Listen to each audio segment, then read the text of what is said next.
Mesdames et messieurs, le bilan est très lourd en Ukraine.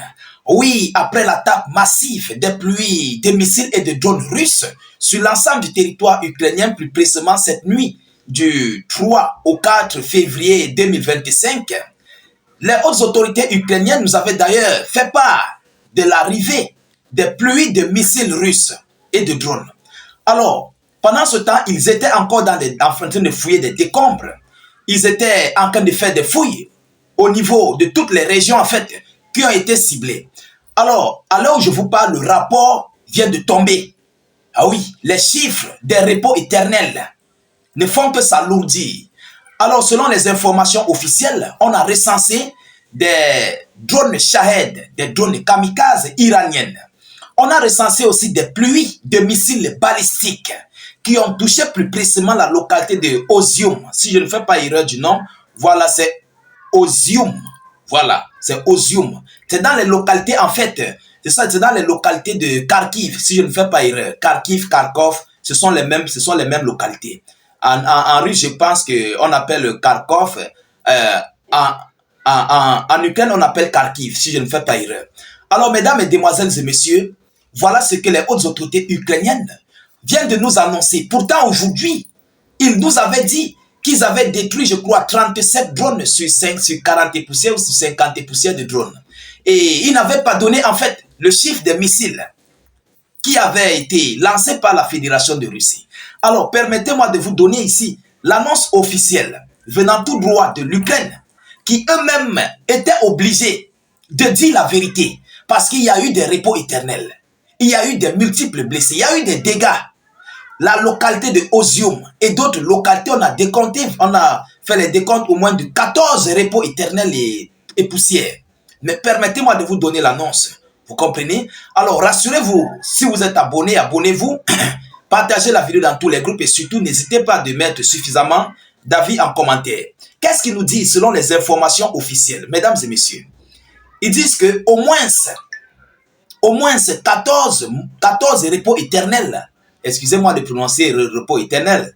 Vous savez, c'est, voilà, au moins 14 repos éternels à Izium, annonce le gouverneur régional. C'est le gouverneur régional qui a annoncé ce qui s'est passé.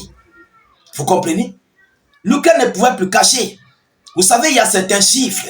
Ce sont des hommes, ce sont des humains. Lorsque ça arrive, tu es obligé de parler. Cache comme tu veux. Je vous avais dit que moi, je ne croyais pas à ce que l'administration de défense ukrainienne avait relayé. Je vous avais dit cela ici.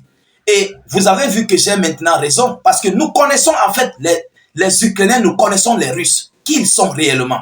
Mesdames et messieurs, une attaque ennemie sur Izium. Selon les données préliminaires, les occupants ont utilisé un missile balistique. Un missile balistique. Ils n'ont pas mis deux, ils n'ont pas mis trois. À Ozium seulement. Un missile balistique. 4 personnes ont été envoyées au repos éternel. Rapporte Oleksiy Nehubov. Excusez-moi la prononciation des mots, hein, c'est pas facile. Gouverneur de la région de Kharkiv. Sur Telegram, 20 blessés sont recensés. 20 blessés sont recensés et 4 repos éternels. Donc au moins 5 sont hospitalisés. 5 personnes sont hospitalisées dans des cas graves. Vous comprenez? L'ennemi a frappé la partie centrale de la ville, précise-t-il. Donc, la Russie a frappé la partie centrale de la ville, le centre-ville de Izium. C'est ça qui a été frappé. Vous savez, Izium, je crois c'est un arrondissement. C'est un arrondissement, mais qui dépend de la région de Kharkiv. Vous savez, eux aussi, ils ont les arrondissements, ils ont les départements avec leurs chefs-lieux. Donc, Izium est l'un des arrondissements de la région de Kharkiv. Et c'est cette localité de Izium, son centre-ville. C'est ça qui a été frappé. Vous comprenez? On n'a pas dit le centre-ville de Kharkiv. Le centre-ville de Izium, qui est l'un des arrondissements de Kharkiv. Alors, mesdames, mesdemoiselles et messieurs, Izium est situé à une centaine de kilomètres de la capitale régionale Kharkiv.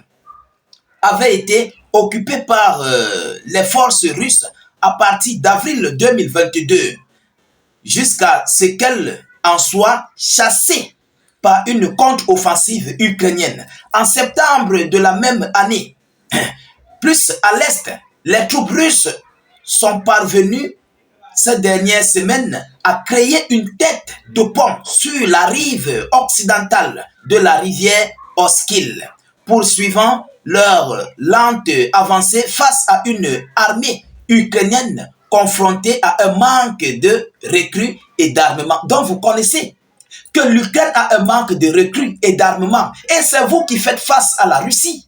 Mais on appelle ça de la BTT. Vous êtes conscient que l'Ukraine n'a pas d'armée. L'Ukraine n'a pas d'armement.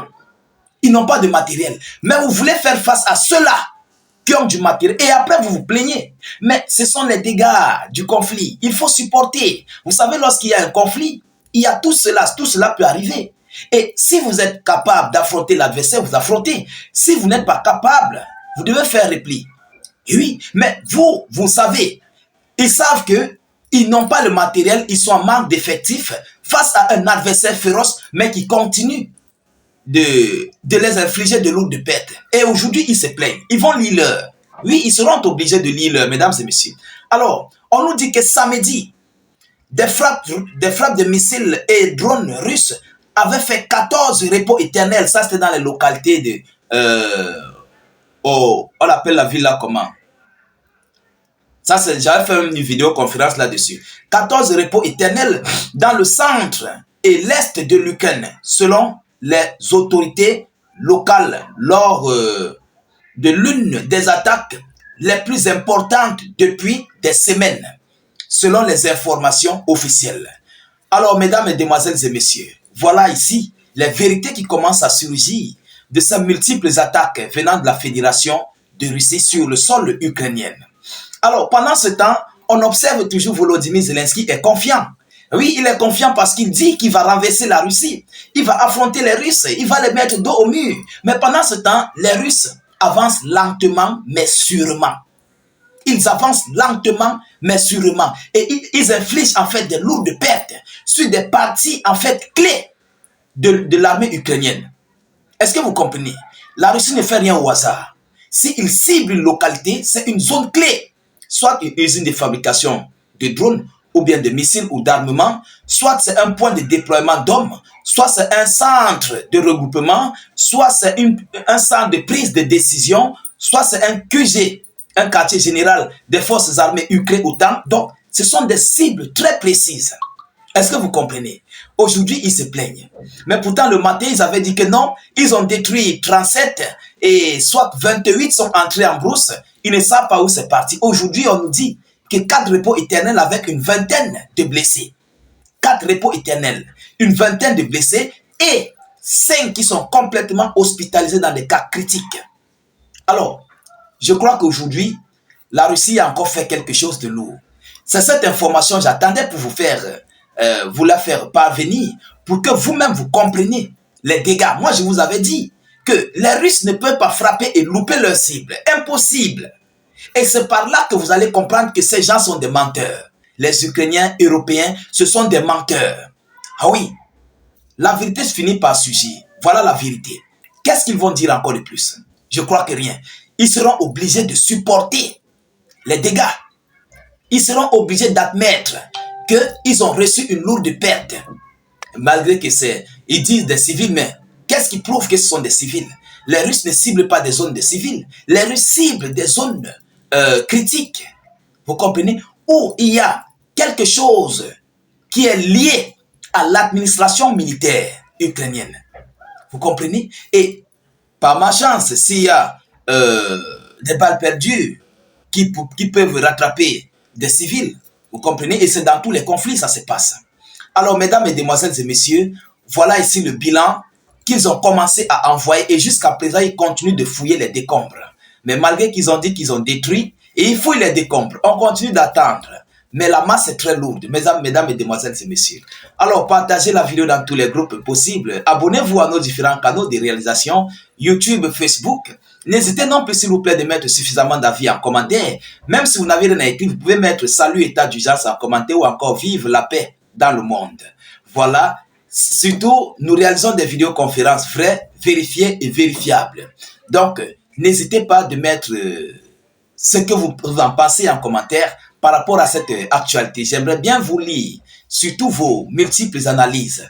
Je vous reviens tout à l'heure pour une prochaine série d'actualités. Soyez encore salués une fois de plus. Ciao, ciao.